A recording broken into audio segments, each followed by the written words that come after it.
Hi, everybody. This is Colleen with your Literary Pros. Thanks for joining me today. And we would like to ask you to share this out with anyone you think would be interested in it. And also leave us a comment on what your thoughts were about this video today. So, I'm Colleen, and my love of books has gone from loving to carry books home from the library when I was a kid to I worked in the library through high school and college, and then I became a certified author assistant, certified publishing professional. So when I was in school, grade school, young, I would go to the library with my sisters. It was about a mile away from home, and I would carry as many books in my arms as I could so that I could read them. And then I'd go back again and do it all over again. This was mostly in the summer, of course, but I had a lot of fun and I loved reading books. Always loved reading books. So then we skip until high school and college when I worked at the library during the summers. And I would work at the library shelving books or putting them in alphabetical order, numerical order. And then you would never know it today at all, but I thought it at the time, I thought it was the most boring job in the world. Oh, the minds of kids and what we can think when we don't really know any better, like how good we have it. But I've always liked to be doing something when I work. I've never been one of these people who would just sit around. When I worked at the law firm, if I didn't have something to do, I was like, what can I do to help? What can I do? If I worked at the grocery store, what can I do to help? I just love being busy and making the time go faster and then just being productive.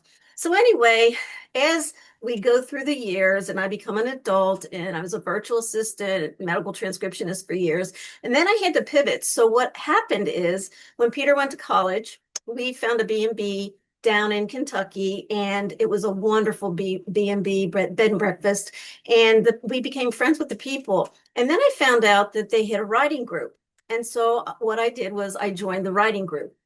And what was funny is everybody in the writing group had manuscripts written or poetry written, articles, whatever it was. They had this all written and ready to go, but they didn't know what was next. They didn't know how to publish, market, or find the people who they could work with to get it published. So my brain started going off and on, like, you know, how your brain goes, oh, I could help, I could do that. Well, I had known about a certified author assistant program, but I'd never looked into it formally. So I found out later that summer that they actually had a scholarship for this certified author assistant program. And so I applied for it and then I won the scholarship. And so that's how I became a certified author and speaker assistant. And what I do today is I love to help people publish books, and we help people throughout the process, but it's not a one size fits all. So what we do is we put it find out what the author's vision and mission is, and then we create the roadmap, not the roadblock, the roadmap for them to finish it and get it done. But then we also offer the services to help them do it if they don't want to, but they're always in control. And that's what we like to do is support the authors so they feel confident in what's going on when they're publishing their book. And then they end up with their professional, edited, and published product.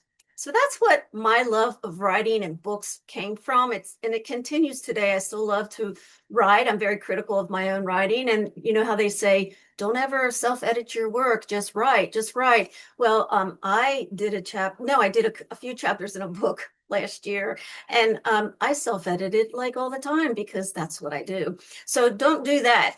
You can self-edit after you've done the manuscript or been away from it for a few days, but then always make sure you go to a professional editor and proofreader and know the different processes. So that's how my love of books came about when I was young until now. And let me know what your thoughts are. Do you love reading? Have you always loved reading? What's a fun reading memory that you have? Until next time, have a great day.